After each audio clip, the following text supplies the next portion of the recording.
thème d'aujourd'hui, comme j'ai dit, c'est es-tu céleste ou terrestre? Donc, notre texte est dans Colossiens 3, 1 à 6. Je vais lire la parole du Seigneur dans le livre de Colossiens 3, 1 à 6. Il est dit ceci. Si donc vous êtes ressuscités avec Christ, cherchez les choses d'en haut, où Christ est assis à la droite de Dieu.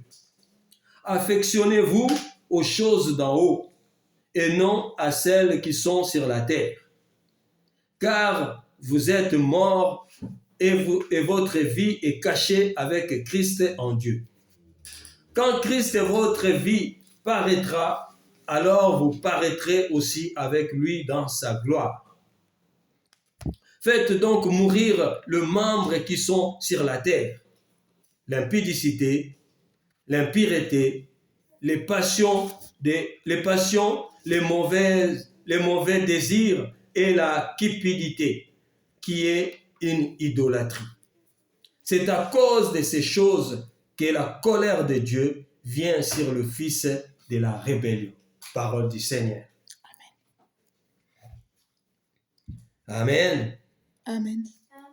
Amen. Bon. Voilà, ça c'était notre texte. Nous allons comprendre qu'est-ce qu'on nous dit, on est en train de nous raconter dans ces textes. Mais avant tout, j'ai 3 questions à nous poser avant de commencer à interpréter notre texte. Je me suis posé la question que je te demanderai de faire aussi cet exercice, si ça te dit, de te poser ces questions ici-là. Es-tu céleste ou terrestre? Ça, c'est notre question de base. Et la deuxième question est, tu es charnel ou spirituel? Parce que ta position de charnel ou spirituel définira si tu es céleste ou terrestre. Et la troisième question est, es-tu vivant ou mort? Es-tu vivant ou mort? Nous allons essayer de répondre à ces questions dans notre partage d'aujourd'hui. Souvenez-vous, la semaine dernière, on a parlé de quelque chose. Je vous ai dit que Jésus était venu nous donner la vie. Jésus était venu pour nous donner la vie. Il est venu, on a dit, il est venu déverser son sang. Il a versé son sang pour que nous ayons la vie. Et nous avons dit, c'est même pas le sang qu'il a versé, mais c'est son âme, car l'âme de l'homme est dans le sang. Donc Jésus a déversé son âme pour que toi et moi, nous ayons la vie. Et nous avons la vie par le sang de Jésus, par l'âme de Jésus. Car c'est l'âme de Jésus qui coule en nous quand nous acceptons Jésus comme Seigneur et Sauveur. Mais aujourd'hui, je vais te dire, tu vas me dire peut-être je te parle d'une chose et de son contraire. Parce qu'aujourd'hui, je vais te dire, par la vie de Jésus et dans la vie de Jésus, nous sommes appelés à mourir. Donc, je suis en train de te dire, la vie que Jésus t'a donnée doit t'amener à la mort. Tu dois mourir pour vivre en Jésus. Nous sommes appelés à tuer la chair. Je suis en train de te dire, tu dois, pour vivre en Christ Jésus, tu es appelé à faire mourir les membres que tu as sur terre. Donc, en un terme plus simple, à faire mourir la chair qui est en toi. Je ne dis pas que tu dois. Je n'ai pas dit tu dois. Parce que c'est un choix. Chacun doit faire le choix. Donc moi, je n'oblige personne. Je ne dis pas tu dois, mais si tu écoutes la parole, tu dois faire le choix. Parce que Jésus lui-même a fait le choix de venir donner sa vie.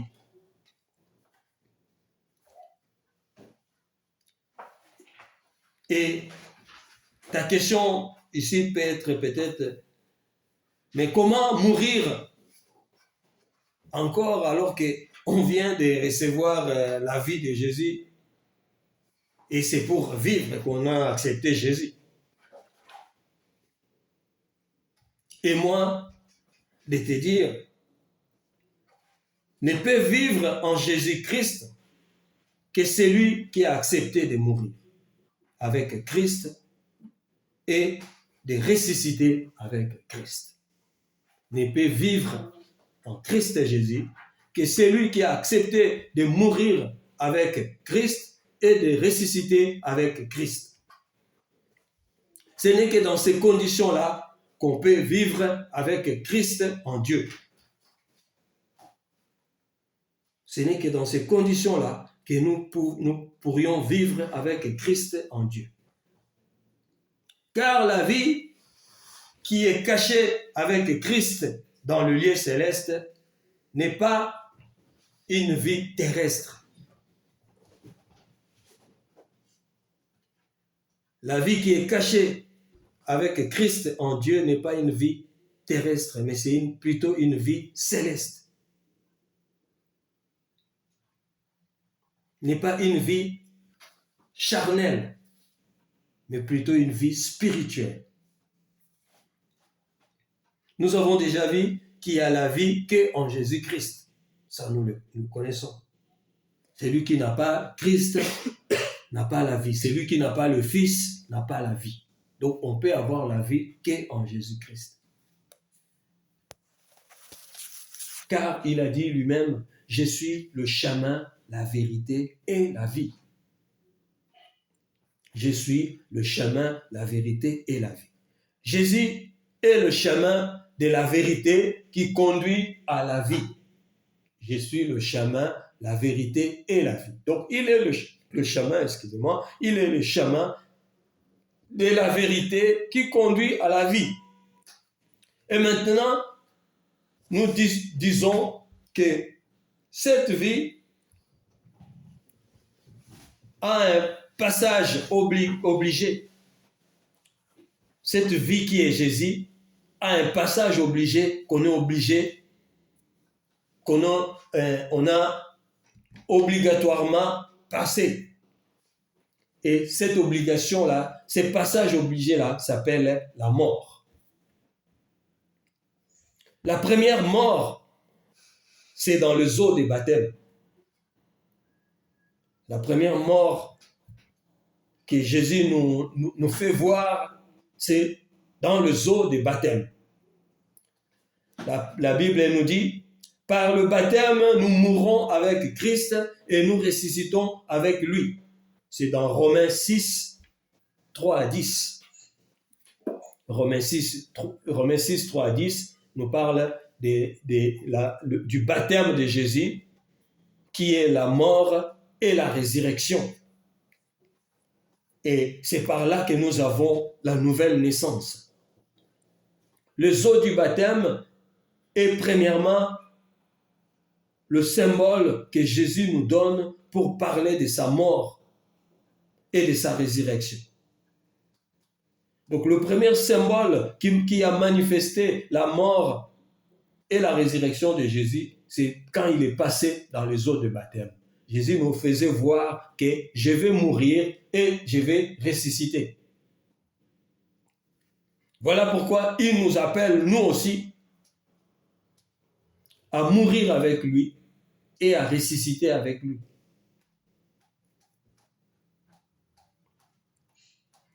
Donc pour vivre en Christ, nous sommes appelés à mourir et à ressusciter avec Christ pour vivre avec lui dans le lieu céleste. Voilà pourquoi dans Galates 2, 20, il nous dit, si je vis, ce n'est plus moi qui vis. Ici, c'est Paul qui parle. Hein? Galates 2, 20. Si je vis, ce n'est plus moi qui vis, mais c'est Christ qui vit en moi. Donc, quand tu rentres dans les eaux de baptême et tu sors, tu es mort dans ta vie d'avant, dans la vieille personne, le vieil homme, tu le laisses dans l'eau et celui qui va sortir, c'est une nouvelle créature. Et cette nouvelle créature-là, il ne vit pas par lui-même, mais il vit au travers de Christ. Nous tuons le vieux homme pour faire vivre la nouvelle créature. Ça, c'est la première mort, au travers de l'eau de baptême. Voilà pourquoi il est important d'être baptisé. Voilà pourquoi il est important d'être baptisé par immersion. On te fait plonger dans l'eau et on te fait sortir. Si on t'a mis juste des gouttes d'eau sur la tête, ce n'est pas le baptême. Donc tu n'es pas mort en Christ. Donc si tu n'es pas mort en Christ, tu ne peux pas ressusciter avec lui. Le baptême est un symbole, est un pas dans la marche chrétienne qui est important. La deuxième mort, c'est de se couper du monde. Quand nous nous coupons du monde, quand nous sommes nés en Christ, nous devons nous couper du monde. Nous ne pouvons plus fonctionner comme nous fonctionnons avant de connaître Christ. C'est lui qui observe sa vie et remarque qu'il n'y a pas de changement entre lui d'avant et lui d'après. Il dit, de toute façon, Jésus, il a dit, il est le même hier, aujourd'hui, éternellement. Donc moi aussi, je ne change pas. Je suis rabbi, ne change pas. C'est que tu n'es pas encore mort. C'est lui qui accepte Christ. Il doit mourir en lui-même pour naître en Christ. Donc il doit faire mourir son corps. La parole nous dit, nous sommes dans ce monde, mais nous ne sommes pas de ce monde. Physiquement, on nous voit dans ce monde, mais spirituellement, nous sommes cachés avec Christ dans le lieu céleste. Amen. Donc, on doit se couper des désirs de la chair. C'est de ça que je suis en train de parler ici. Les désirs de la chair. Parce que la Bible nous dit, la chair a des désirs qui sont contraires à ceux de l'esprit. Galates 5, 16 à 17. La chair a des désirs qui sont contraires à ceux de l'esprit. Donc si tu es né en esprit, tu ne peux pas rester attaché aux désirs de la chair. Tu dois t'en séparer. Tu dois divorcer. C'est comme si on était marié avec la chair. Le jour du baptême, le jour de la mort, nous devons nous divorcer de la chair. Nous devons abandonner les désirs de la chair. Parce que les désirs de la chair sont contraires à ceux de l'esprit. Et dans Galates 18, 25, 18, 5, Galates 5, 18 à 25, on nous donne, vous pourriez lire, c'est le fruit de l'esprit et le fruit de la chair. On va prendre un peu de temps pour lire, comme ça vous ferez la différence entre les fruits de la chair et le fruit de l'esprit. Donc j'ai dit Galates 5, 18, à partir de 18. Galates 5, 18, il est dit, si vous êtes conduits par l'esprit, vous n'êtes point sous la loi. Or, les œuvres de la chair sont manifestes. Ce sont l'impudicité, l'impureté, la dissolution, l'idolâtrie, la magie, les inimitiés, les querelles, les jalousies, les animosités, les disputes, les divisions, les sectes. l'envie, l'ivrognerie, les excès de table et les choses semblables. Je vous dis d'avance, comme je l'ai déjà dit, que ceux qui commettent de telles choses n'hériteront point le royaume des cieux. Paul est en train de nous prévenir que quand tu es attaché à la chair, tu es impudique, impire, tu aimes des divisions, tu es idolâtre, tu pratiques la magie, tu aimes les querelles, jaloux. Il ne peut pas avoir une situation sans que ton nom soit cité dedans. Tu aimes des disputes, tu es trop envieux, tu es ivrogne. Même quand tu fais les excès de table, tu es déjà rassasié, il n'y a plus de place dans ton ventre, mais toi tu dis non, je ne peux pas laisser ces plats-là, il faut que je les termine. C'est un péché. Les gens qui pratiquent de telles choses, je vous le dis en avance, ils n'hériteront pas le royaume de Dieu. Mais le fruit de l'esprit, c'est l'amour, la joie, la paix, la patience, la bonté, la bénignité, la fidélité, la douceur, la tempérance. La loi n'est pas contre ces choses. Ceux qui sont en Jésus-Christ ont crucifié la chair, car ses passions et ses désirs. Ceux qui sont à Jésus-Christ ont crucifié la chair avec ses passions et ses désirs. Si nous vivons par l'esprit, marchons aussi selon l'esprit. Si nous vivons par l'esprit, alors marchons aussi selon l'esprit. Il est incompatible à un homme de dire que je suis spirituel, mais quand on le regarde physiquement, on sent le monde. Il aime trop la fête, dans toutes les invitations, lui, il est là. Et quand il va là-bas, il y a que l'alcool et la musique mondaine qui jouent. Et lui, il dit, bon, Dieu, il a dit, il faut se réjouir avec ceux qui se réjouissent et pleurer avec ceux qui pleurent. Dans toutes les situations compliquées, lui, il est là. Donc, il est trop charnel.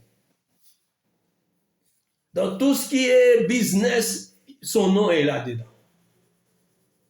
Même un homme comme ça, ou une femme comme ça, même si tu fais des miracles, tu ressuscites les morts, tu multiplies les pains, je ne sais quelle autre chose que tu prophétises dans la vie des gens et les gens te remercient parce qu'ils voient des réalisations dans leur vie. Même si toutes ces choses-là, c'est fait par tes mains et par ta bouche, tu n'hériteras pas le ciel. Il y a un verset dans la Bible qui dit « Ne vous y trompez pas, on ne se moque pas de Dieu. Ce que l'homme aura sémé, il le moissonnera. » Voilà. Donc, nous avons vu la différence entre ce qui est charnel et ce qui est spirituel. Mais le fruit de l'esprit, c'est l'amour, la joie. Un enfant de Dieu doit aimer son prochain, doit aimer même son ennemi.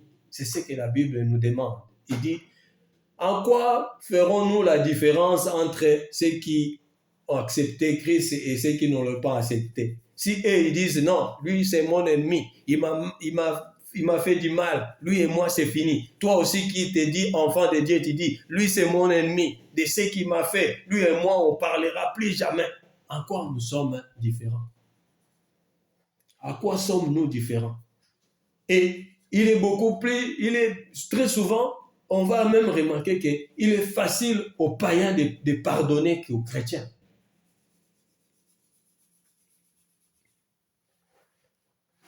La Bible dit, c'est lui qui change le cœur de pierre en cœur de chair. Est-ce que nos cœurs à nous chrétiens, ils sont en chair ou en pierre? Parce que la pierre, tu peux le malaxer dans tous les sens, il restera toujours solide. Mais la chair, au moins, c'est tendre. Si tu continues à caresser, ça peut se transformer. Un chrétien doit faire donner la joie tout autour de lui. On doit sentir la paix quand on s'approche de nous. Les gens doivent venir nous chercher parce qu'ils savent que, lui là, quand je vais le voir, quand je partage avec lui, il me donne la paix. J'étais tourmenté, quand j'ai parlé avec lui, j'ai trouvé la paix.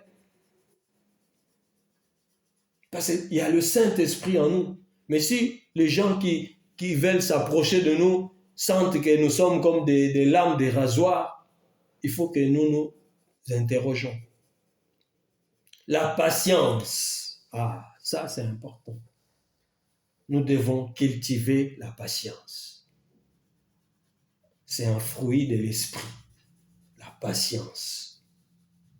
Très souvent, on est très impatient. On s'irrite facilement. La bonté. Nous devons manifester la bonté. J'ai partagé avec une sœur hier. Il a eu mal au cœur parce qu'il a raté une opportunité de manifester la bonté.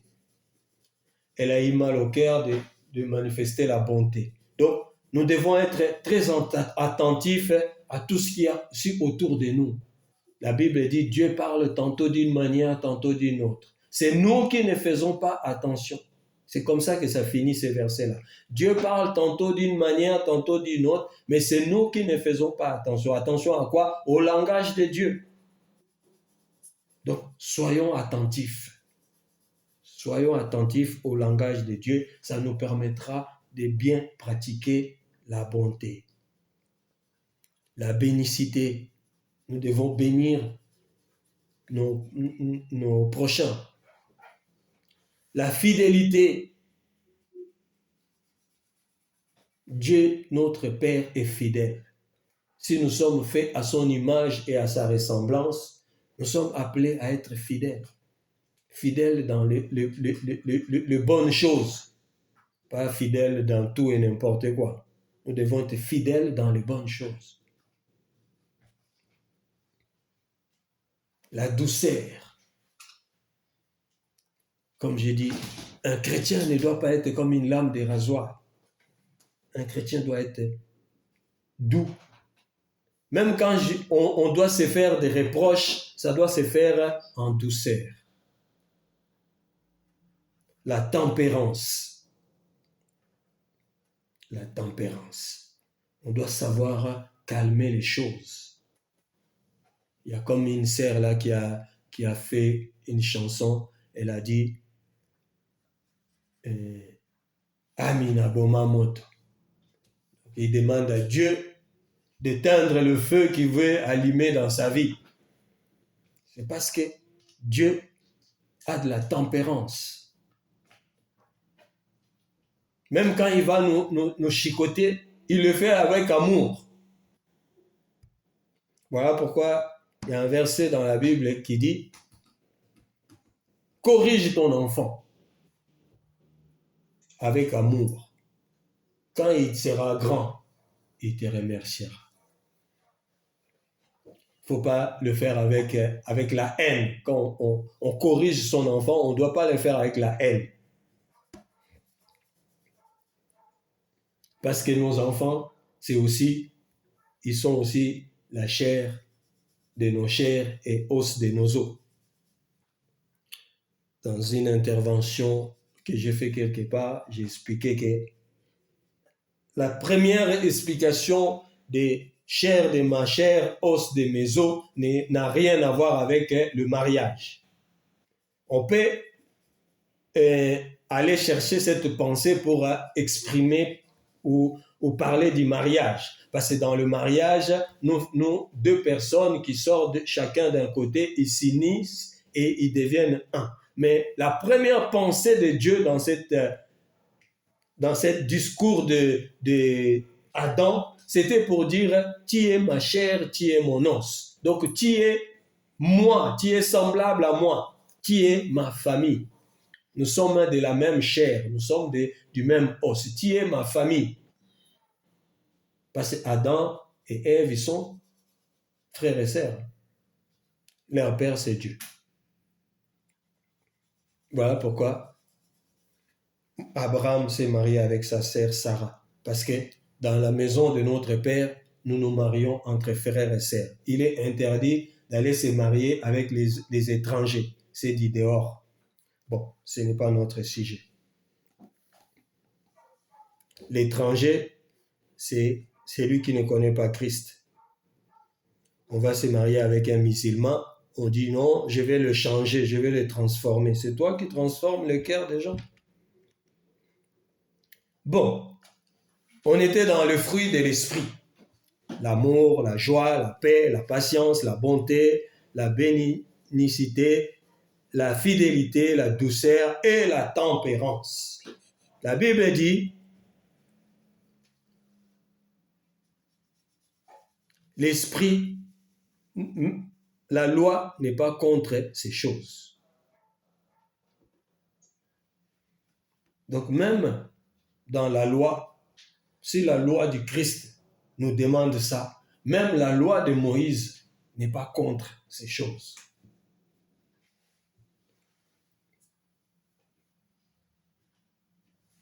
Et nous avons compris que les fruits de l'esprit sont totalement opposés à ceux de la chair. Voilà pourquoi la Bible nous interpelle, la parole nous interpelle à faire mourir le membre terrestre.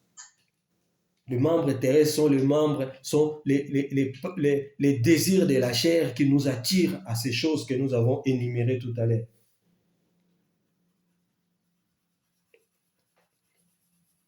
Voilà pourquoi Christ nous appelle à chercher les choses d'en haut. Il a dit, cherchez les choses d'en haut. Si vous êtes mort et ressuscité en Christ, cherchez premièrement les choses d'en haut. Et c'est quoi les choses d'en haut? On nous dit, c'est là où Christ est assis à la droite du Père.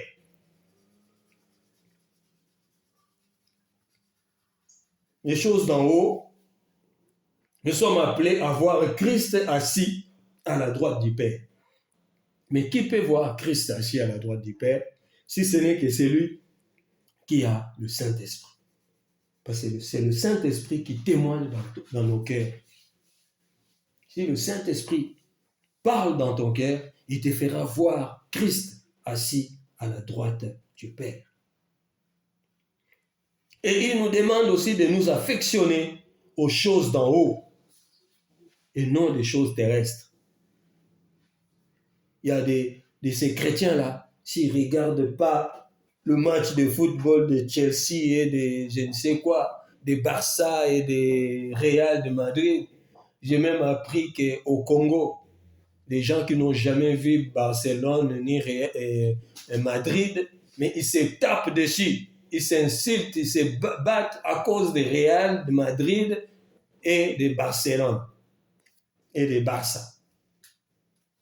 Affectionnons-nous aux choses d'en haut. Je ne dis pas que le sport c'est mauvais, mais quand il devient accro, c'est mal.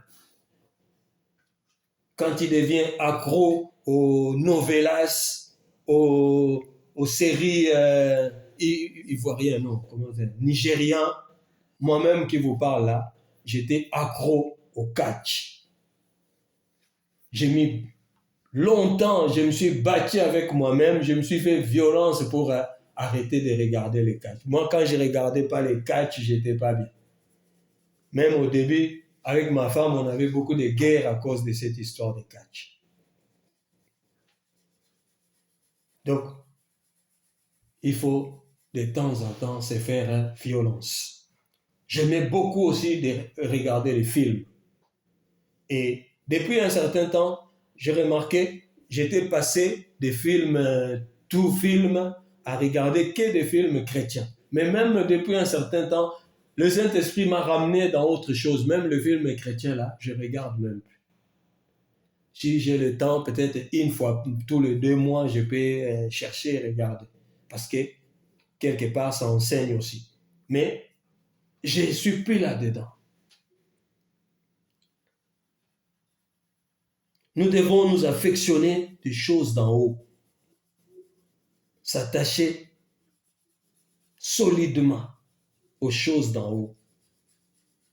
Ce n'est que dans ces conditions-là que nous pourrons paraître avec Christ quand il reviendra dans sa gloire. Dans notre texte, on nous a dit, quand il paraîtra, vous paraîtrez aussi avec lui dans sa gloire. Donc celui qui veut paraître avec Christ dans sa gloire quand il reviendra, il doit s'affectionner aux choses d'en haut. Il doit faire mourir la chair et vivre en esprit.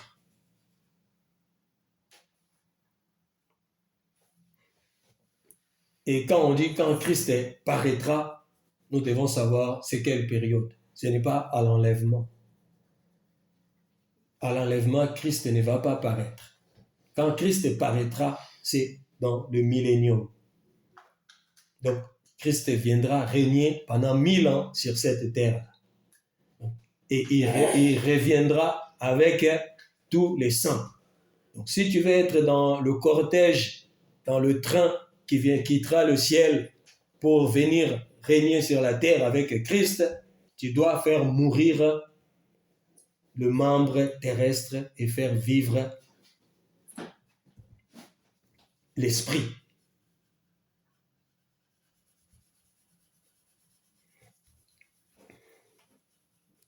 Nous disons que l'apparition du Christ dans sa gloire, comme je disais, c'est dans le millénium. Si vous voulez voir, lisez dans Luc 21, 34 à 36. C'est là où on nous parle de millénium. On va lire dans la même pensée 2 Pierre 3.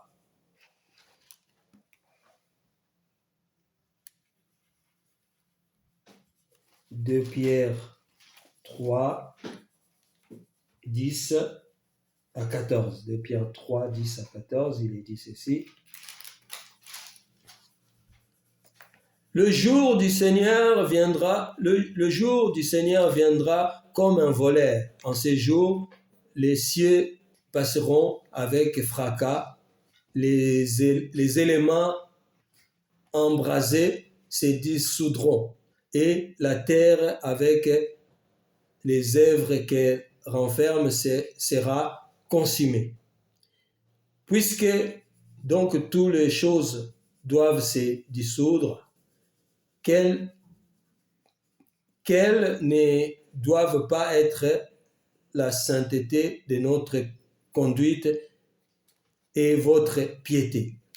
Tandis que vous attendez et hâtez l'avènement du jour de Dieu, à cause duquel le ciel enflammé se dissoudront et les éléments embrasés se fondront. Mais, excusez-moi, là je suis dans Jean. J'ai dit, c'était pas le bon texte. Hein? Excusez-moi. 2 Pierre 3.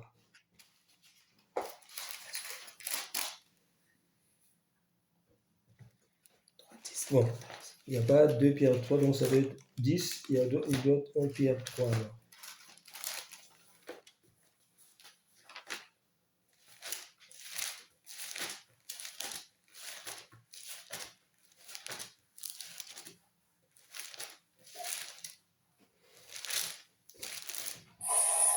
Bon, c'est pas grave. Lisons Luc 21, 6. C'est juste pour comprendre le retour glorieux de Jésus. C'est dans les livres, on va prendre Luc 21. Pardon.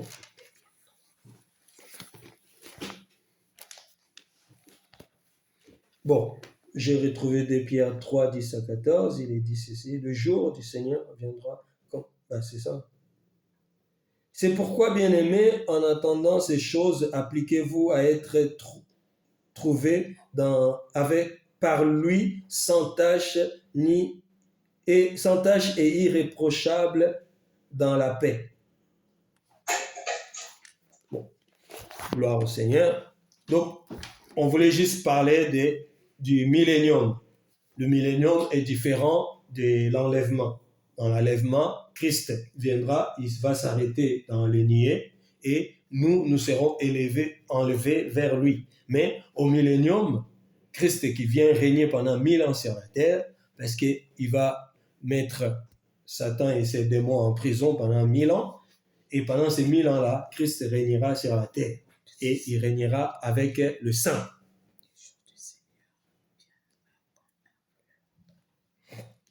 Voilà. C'est juste de ça que je voulais vous parler. Christ paraîtra, il viendra sur la terre et il va régner 1000 ans. Donc nous disons, ne peut paraître avec Christ dans sa gloire que celui qui est mort en lui-même. Pour paraître avec Christ dans sa gloire, il faut mourir en toi-même. Et être caché avec Christ en Dieu. C'est celui qui se débarrasse. C'est celui qui se débarrasse des œuvres mortes de la chair. Voilà pourquoi Jésus nous dira, personne ne vient au Père que par moi.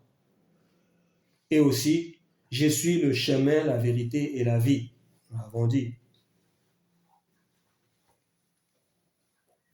Il y a de salut en aucun autre. Il y a de salut en aucun autre, car il y a sous le ciel aucun autre nom qui a été donné parmi les hommes, par lequel nous devions être sauvés. Il n'y a pas un autre nom dans le ciel, sur la terre, qui a été donné aux hommes pour être sauvés, si ce n'est que le nom de Jésus. Si nous voulons vivre éternellement, allons mourir avec Christ. Celui qui meurt en Christ n'est plus terrestre, n'est plus charnel, car ce n'est plus lui qui vit, mais c'est Christ qui vit en lui. Et quand lui, le Christ, vit en toi, il rend toutes choses nouvelles. Il te transforme par le renouvellement de l'intelligence et tu cesses de te conformer au siècle présent. Christ te transforme par le renouvellement de l'intelligence et tu cesses de te conformer au siècle présent. Donc, tu ne te soucies plus des choses de ce monde. C'est alors que tu découvres quelle est la volonté de Dieu. Ne peut découvrir la volonté de Dieu que celui qui est renouvelé dans son intelligence. Et la volonté de Dieu, c'est quoi? C'est bon, agréable et parfait. Romains 12, 2. La volonté de Dieu, c'est qui est bon, agréable et parfait. Nous pouvons découvrir la bonté, l'agréabilité et le parfait de Dieu seulement quand nous sommes renouvelés dans notre intelligence, quand nous dépouillons de la chair pour vivre en esprit. Amen. Voilà, nous sommes arrivés à la fin de notre pensée. J'espère que cela nous a bénis et nous allons passer aux questions s'il y en a pour mettre un peu plus de lumière. Donc, je vous laisse la parole pour que ceux qui ont des questions puissent